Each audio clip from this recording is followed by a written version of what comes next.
geeks in charge? Who are the geeks in charge? Who are the geeks in charge? Hello there. Statistics Beautiful here. My first episode on biomarkers showed you around the lumping, splitting, shrinking, smoothing app, a playground for understanding group versus individual in relationship to medicine and statistics, and promises that there will be better choices than just lumping and splitting, or so say our friends Dr. Who and Reverend Bayes. This video postpones all those promising, lovely statistics deep dives, while I indulge in some favorite adventures in lumping and splitting, examples from cancer, particle physics, music, taxonomy, and murder. If you are hungry for techniques and equations, me too. But be patient, there's none of that in this video, and you'll hear no unkind words about lumping and splitting until the next episode when Dr. Who and Reverend Bayes will take aim. Then Dr. Lump and Dr. Split gonna be toast. Science advances by splits and lumps. Splitting things that seem obviously the same but turn out to be crucially different. And lumping things that seem so obviously different that turned out to have a deep connection. One of the most beautiful science stories I know, really close to my heart, has to do with cancer. The Philadelphia Chromosome, leukemia. Scientists building little facts over decades without a clue where it would go until it led to an unprecedented cure of a leukemia called CML. But not all leukemias, only those with a particular driving molecule, an abnormal kinase. You split them off from other leukemias and other cancers. But there is another cancer, a gastric cancer, a stomach cancer, that looks nothing like leukemia, but it happens to have the same molecular abnormality. So we lump it with AML, and sure enough, the treatment works there too. Both lumping and splitting working together helped these cancer patients. One of these things is not like the other things. One of these things just doesn't belong. Details are in Jessica Wapner's great book and in my video. Linnaeus, of course, got us started big time with the classification game of all living creatures, using the famous binomial designation like Homo sapiens. Oh, and Tyrannosaurus rex, don't forget that one. Many decades later, Charles Darwin drew a really simple tree of life labeled, I think, the origin of species. I think this might be what's really going on. The tips represent species so different from each other, split off by what you might call biomarkers today, except in distinction to Linnaeus, the lumps and splits represent not primarily physical resemblances, but time. Descending further down the tree are shared ancestors.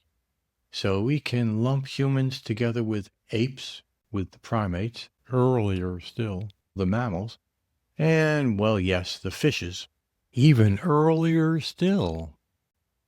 If fishes exist, that is. Let's dive into fishes now. It's amusing that originally my motivating example was, of course, whales. What to do with the whale? Do we lump the whale with the fishes based on body form and locomotion and habitat? Or do we split whales from fish and lump with the bats and humans based on the characteristics of mammals?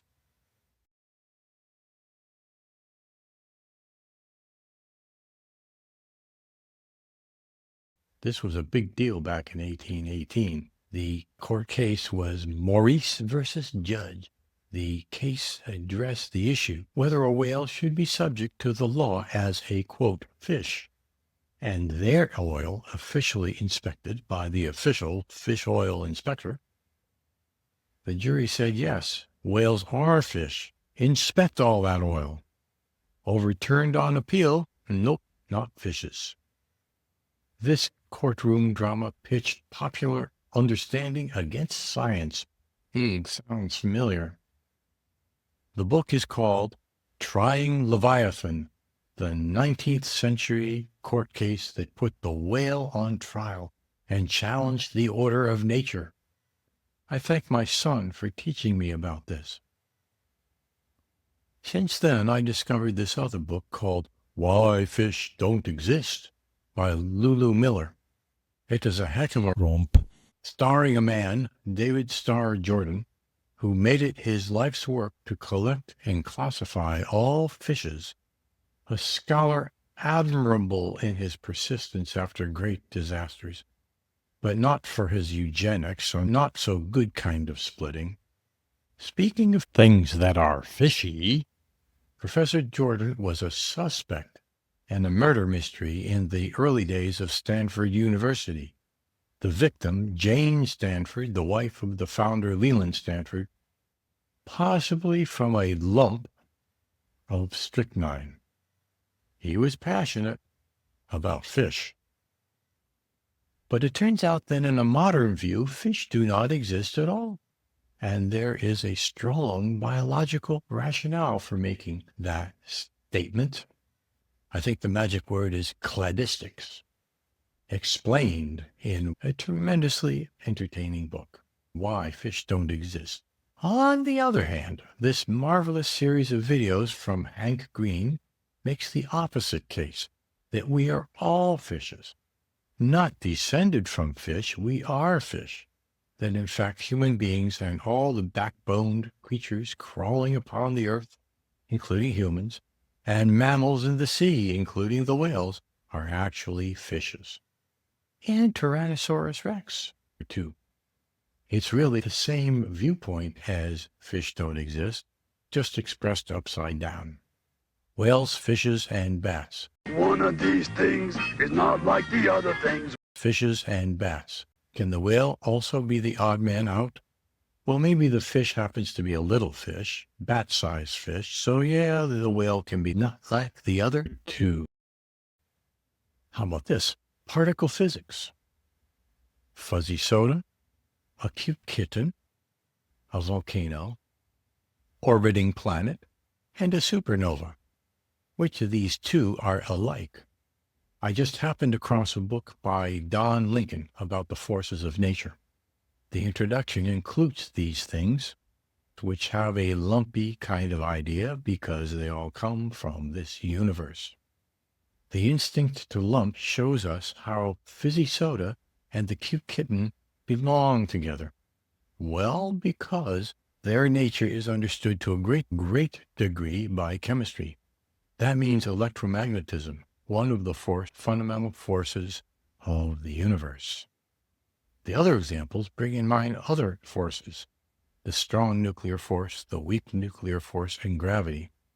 With knowledge of them, a volcano, an orbiting planet, and an exploding supernova are understood to be different from sodas and kittens.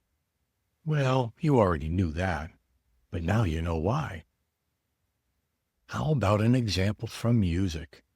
There is a marvelous talk given years ago by Alex Kantorovich, a mathematician, to a group of junior high school students. It's called The Riemann Hypothesis, How to Make $1 Million Without Getting Out of Bed.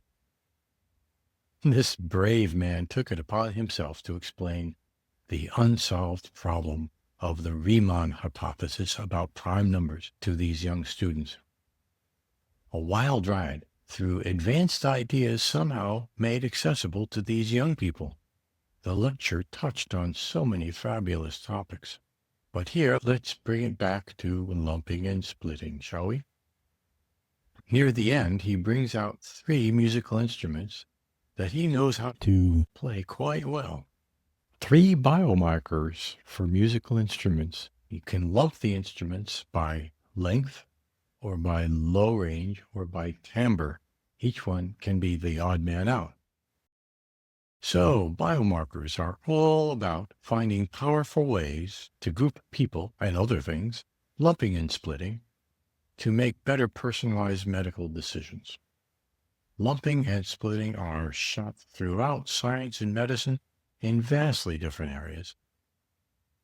Oh, that is all for now. We'll talk about biomarkers in many different aspects later. Dr. Who and Reverend Bays will do some mathy, statistic-y things next time. Put the geeks in charge. Who put the geeks in charge? Who put the geeks in charge? Who